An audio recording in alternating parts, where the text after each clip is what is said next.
박원순 전 서울시장 얘기인데요. 일단 화면 좀 보겠습니다.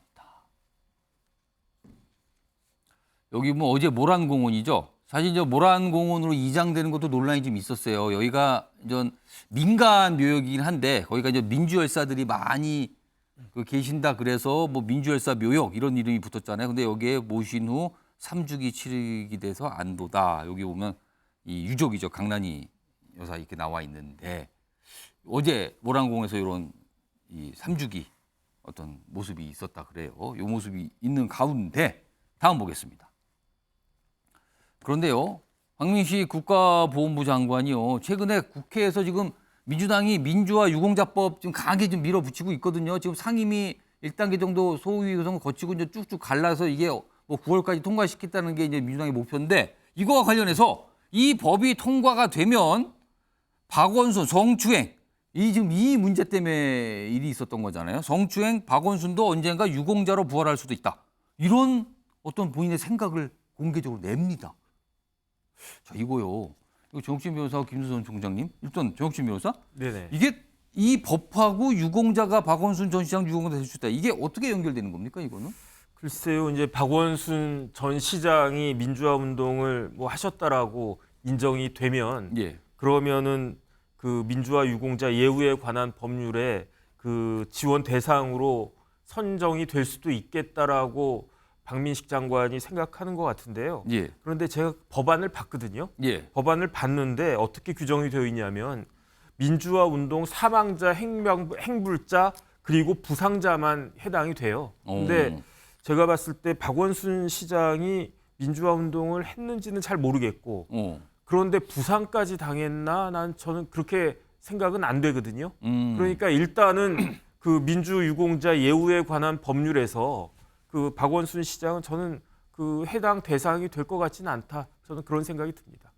그러면은 이 보훈부 장관은 이 얘기를 왜 지금 꺼냈을까요? 글쎄요, 그거는 제가 뭐 정확히는 잘 모르겠고요. 예. 근데 이제 오히려 내용을 갖다 보면 예. 이제 그렇게 인정이 되면 뭐 사망자나 행방불명자는 본인이 이제 존재하지 않으실 테니까, 그러니까 결국 이제 유족이 될 텐데 유족에 대한 혜택들이 되게 많거든요.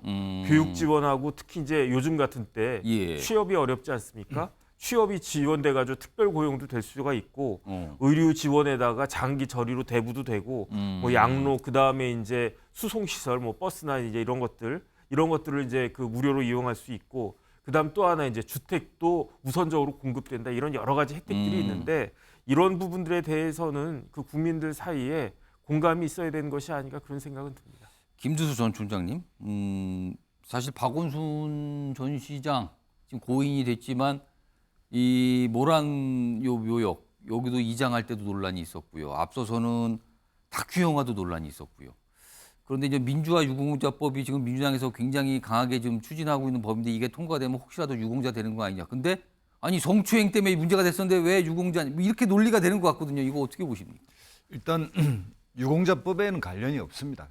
실질적으로 이제 부상자도 아니고요. 예. 행방불명자도 아니기 때문에 그럼에도 불구하고 박민식 장관은 박원순 시장 이야기를 꺼내는 것이 정치적 뭔가 이득이 있다고 생각하는 것 같은데요. 그러니까 이제 지금 모란공원에 옮겨간 거나 이건 다 이제 박원순 시장 가족의 개인적 그 가족들의 결정에 의해서 옮겨간 거고 예. 이게 뭐 다른 이게 민주화 모욕이라고 해서 특별히 뭐 자격 여부가 다투는 것도 아니고요. 예. 그럼에도 불구하고 이제 그런 시비를 했고 박원순 시장의 이제 죽음에 대해서 이제 치욕스러운 죽음이다 이렇게 규정을 했는데 그건 뭐 각자 보는 관점이 다를 것 같습니다. 제가 볼 때는 박원순 시장의 이런 그 스스로 선택한 죽음은 절망 같은 것을 느꼈기 때문이라고 저는 생각하는데 저는 박원순 시장님을 이제 모셔본 사람으로서 이분의 그동안 해왔던 이제 과거 뭐 우리가 잘 알고 있는 이제 부천 그 문규동 경감에 의한 성고문 사건이 있지 않습니까? 예. 지금 현역 민주당 국회의원이 되고 계신 그분과 연결된 문제인데 거기 때 변호사를 했거든요. 네, 그래서 이제 그런 부분에서 민주화 운동을 해오신 건 틀림없고요. 근데 유공자법에는 해당 안 되는데 이걸 이제 거기에 관련해 가지고 마치 이렇게 좀 뭔가 이렇게 옛날에 그런 과거의 그런 것들을 지우고 뭔가를 보상받는 것처럼 이렇게 이미지를 만드는 건데 박원순 시장의 죽음은 또 다른 차원의 문제라서 연결 안 되는 걸 억지로 연결시키지 않았나 이런 생각합니다. 지금 민주화 유공자법 이 내용 좀 잠깐 좀 불러보겠습니다. 화면에 있어요. 지금 이게 국회 상임위의 소위원회만 일단 통과된 상태고요. 뭐 단계가 남았습니다만 민주당은 9월 정도까지 이거를 법으로 만들겠다는 목표를 세우고 있거든요. 근데 여기에 대해서 사실은 여당인 국민의힘은 또 반대하는 입장이고요. 여기 보면 4.19 혁명과 5.18 민주화 운동 외에 이건 이제 유공자로 대상이 되니까 민주화 운동 중에 사망, 부상 등 피해를 예우하는 내용. 그러니까 지금까지 없었던 저 민주화 유공자를 좀 확대하겠다 이런 취지거든요. 근데 이게 좀 여야가 굉장히 다른 이고 뭐 벌써부터 거부권 얘기도 나오고 그러거든요. 이거 신성범 전 의원님, 박지원 교수님 어떻게 보시는지. 지금 이 법이 조항을 보면 굉장히 간단한 것 같은데 역사를 잘 보셔야 되는 게 예. 우리가 민주화 보상법이라는 게 있어. 민주화 보상법. 예. 거기에서 제 기억에 맞다면 한 1,100억 원의 보상이 나갔어요. 근데 그걸 보상을 그때 민주화 보상법에 따라서 보상을 받았던 사람들을 예. 민주유공자로 인정하자는 게 이 법의 취지예요. 이 보상을 다 받았단 말이에요. 근데 그 보상 받은 사람 다시 한번 유공자로 인정해가지고 그때는 보상만 있었고 유공자는 그 아니었다는 이야기예요. 거. 그러면은 그 뽀기는 그런데 이렇게 되면 뭐라 그럴까? 국가적으로 보상도 받았는데 한 번 더 유공자로 인정받게 되는 이 과정에서 별도의 과정을 안 거치고 지난번에 보상받았던 사람들 쏙 들어오는 거예요. 그렇게 될 경우에는 많은 쟁점이 생기는 거예요. 지금까지 보상까지는 그런데 다시 한 번 더 이걸 유공자로 인정해가지고 자식들한테 대대로 뭔가 혜택을 주자는 이 법이 가능한 거야라는 질문이 당연히 나오게 되는 거고 사회적으로 아주 시끄러지는 법이에요. 그래서 저는 왜 이런 법을 이렇게 고집스럽게 끌고 갈까? 저도 국회 가보면 국회 바위 또 그 텐트가 오래된 게 있어요. 민주화 유공법 꼭 만들자는 예. 그런 거라서 저는 좀 냉정했으면 좋겠다는 생각을 개인적으로 하고 있어요. 이런 부분은 왜 필요한 거지라는 의문에 예. 부딪히고 특히나 5.18 민주유공자법 때문에 그 명단을 내라 마라 예, 명단을 예. 공개하자 마라 때문에 사회적 갈등이 있는데 예. 유공자 법안까지 통과된다면 사회적 갈등은 더 커질 거라고 저는 보죠. 예. 박창환 교수님. 그 민주유공자에 관련된 법안을 박민식 장관이 고의적으로 왜곡 취지와 내용을 왜곡하고 있는 겁니다. 이 법안의 취지는요. 예. 기존에 보상받았던 사람들을 다 다시 무슨 뭐 유공자 만들어주자 이런 취지가 아니에요. 사랑도 명예도 이름도 남김없이 본인은 갖지만 행불된 사람, 그다음에 고문으로 의해서 후유증으로 예. 그 보상과 상관없이 지금도 고통을 받고 있는 그 가족들, 그 사람들을 위해서 모든 뭐 기존 유공자하고도 차별을 둡니다. 오로지 양로와 의료비만 지원하는 거예요. 다른 지원하는 게 아닙니다. 무슨 뭐 현금성 지원하는 거 아니고 그리고 모두 다 지원하는 것도 아니고요. 예. 건건이 사회적 공감대가 있는지를 확인합니다. 보훈 심사위를 열어서 예. 이 사람이 사회적 공감대가 있고 그에 따라서 최소한의 예우, 양로와 의료비를 지원해 줄 수 있다 정도의 법안이에요. 예. 근데 이거를 갖다 왜곡해서 박원순 전 시장이 마치 민주유공자가 된 것처럼 법의 취지가 그게 아니겁니다. 내용도 그게 아니에요. 이게 왜 하느냐? 백선엽 장군 그 친일 내역을 그 묘비에다가 새겼는데 그걸 예. 이번에 지웠습니다.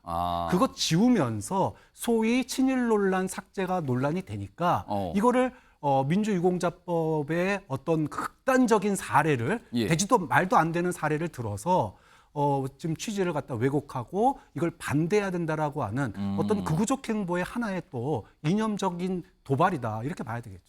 정신 변호사. 사실은 우리나라가 이런 민주유공자, 국가유공자 나오면 항상 논란되는 게 유공자라 됐는데 이후에 친일 행적, 친북 행적 이런 걸 가지고 정권마다 굉장히 갈등이잖아요. 지금 네네. 이거 또 시작이 된 겁니까? 그러면은? 글쎄요, 뭐 그거는 뭐 그렇다고 치는데 지금 그 박창환 교수님 말씀하셨지만 예. 제가 원안을 봤어요. 그 원안을 봤는데 교육 지원, 뭐 취업 지원 다 있습니다. 다 있는데 그건 유족들에게 하는 유족들에게 겁니까? 본인한테도 해당되지만 이제 본인들은 다 그 연세가 드시고 돌아가시고 그랬을 테니까 예. 그렇게 쉽게 말하면 원안에 이게 다 들어가 있는데 여기에 대해서 국민들 여론이 안 좋았다는 이야기겠죠. 그러니까 지금 뭐 의료 지원하고 뭐 양로 지원 이런 것만 남겼을 수도 있는데 아, 원래 원한이 있었지만 뭔가를 덜어낸 것들이 있다. 그 남겨둔 게 있고 덜어낸 게 있다. 그런데 왜 원안이 그대로 지금 지지를 못 받겠습니까? 많은 국민들이 아 이건 좀 문제가 있다라고 생각을 하니까 예. 그러니까 오히려 민주당에서도 그 안을 갖다 이렇게 축소한 것이 아닌가.